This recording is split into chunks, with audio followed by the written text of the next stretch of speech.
Hey everybody, I'm going to go over some child assessments for emergent literacy. And this, it says assignment number 5. Please note that you are not expected to complete this assignment because many of you do not have access to children to conduct an actual literacy assessment.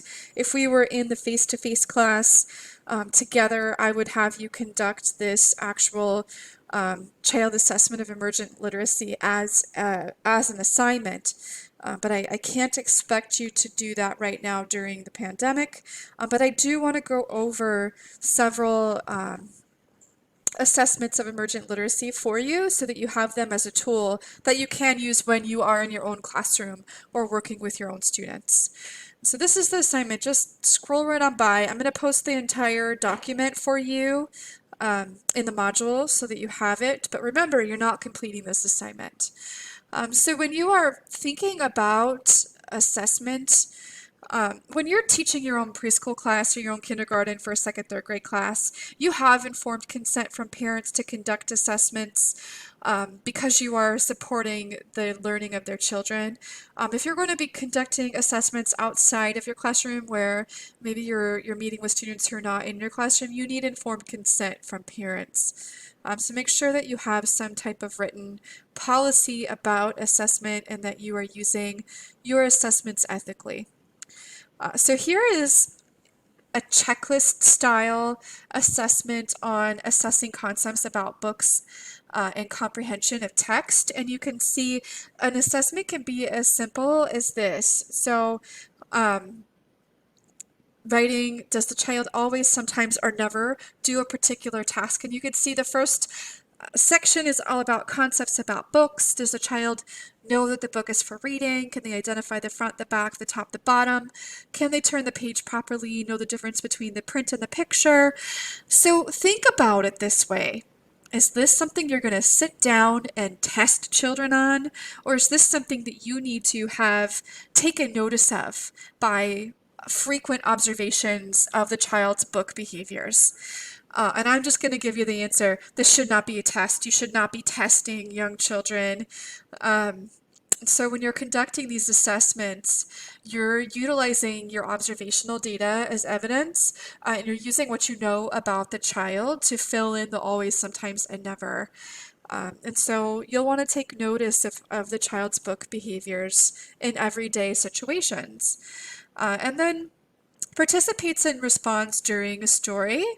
Do they know how to use a graphic organizer? That might be for older children. Do they participate in partner reading, buddy reading, literature circles? This is for older children, really. And if we scroll down, let's get to the next assessment. This one's on assessing writing development. Again, this isn't a test that you sit down and do with young children. This is something that you use some of your observational evidence to assess the child's writing development. Have you noticed that the child explores with writing materials? Do they dictate stories and sentences? Do they try to copy letters and words? Do they independently try to write? And remember what writing looks like. We talked about this a couple of weeks ago. Even marks on paper that look like scribbles is a child's writing. And are they using that to convey meaning? Do they write something and say, this is a grocery list, this is a birthday party invitation, this is a note to my mom? If they're doing that, even if you can't read what they wrote, but they're telling you that their writing has meaning, they are doing this. They are independently attempting to write to convey meaning. Can they write their name? Can they use drawings to tell stories? Can they collaborate with others in writing experiences? And then as children get older, are they able to write in narrative, expository, or other forms of genres? Do they write for fictional purposes? If a child draws a picture and it's completely fictional, that's writing.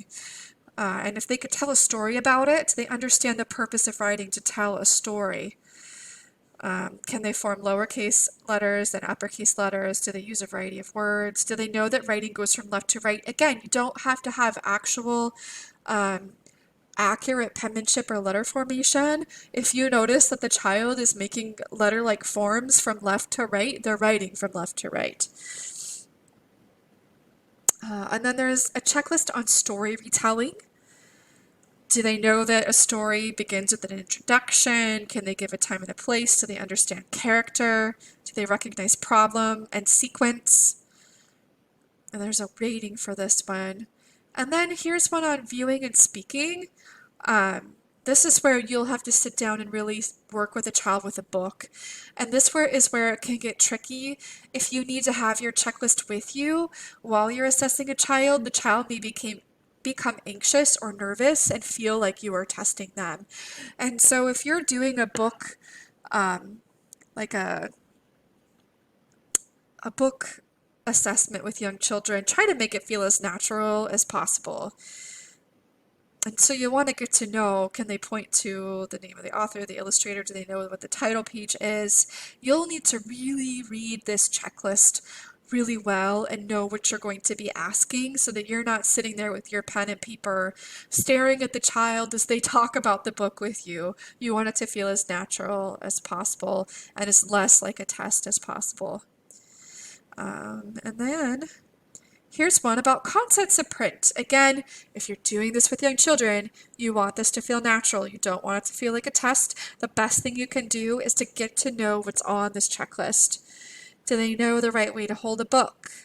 Can you show me the front of the cover? Do you know where the title is? Can you show me the parts that tells the story? Do they know where the words are on the page? Where does the story begin? Where does the story end? So these are all concepts about print that children are learning from you when you're doing your story read alouds. They're learning these ideas from their parents when their parents are reading aloud to them. You can identify a child who has a lot of book experience just by how they handle the book and if they can answer these questions. And the more book experience a child has, the better they will do with this assessment. And so there's quite a few questions. Again, you want to sit down and get to know these assessments before you sit down and do with them. And here's one that goes into assessing reading and writing on a developmental continuum. And you can see this one even starts with some fine motor skills, because we know that fine motor skills like pounding shapes in clay and painting lines and shapes, those are all fine motor skills that lead to writing development. And so you really should be assessing for those things before you're assessing their writing development.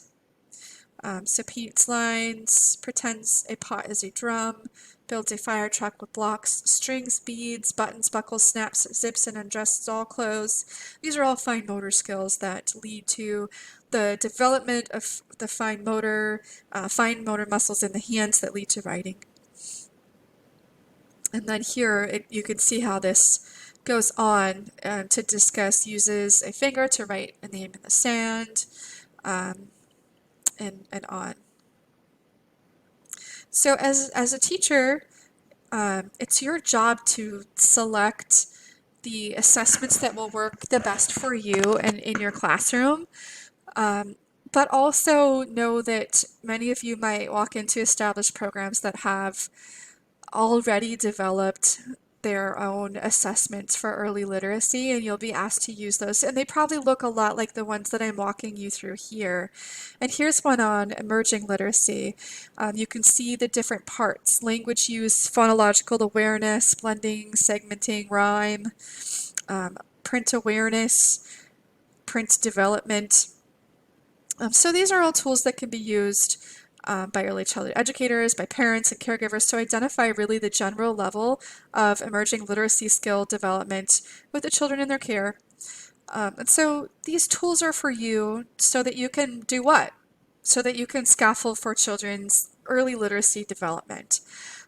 So before you use any tool like this, you need to understand child development. You need to understand developmental trajectories and the continuum of literacy development. And you need to know how to be a good observer of child development. And so study child development, read the Washington State Early Learning and Development Guidelines so that you understand what is appropriate for young children as their reading skills emerge.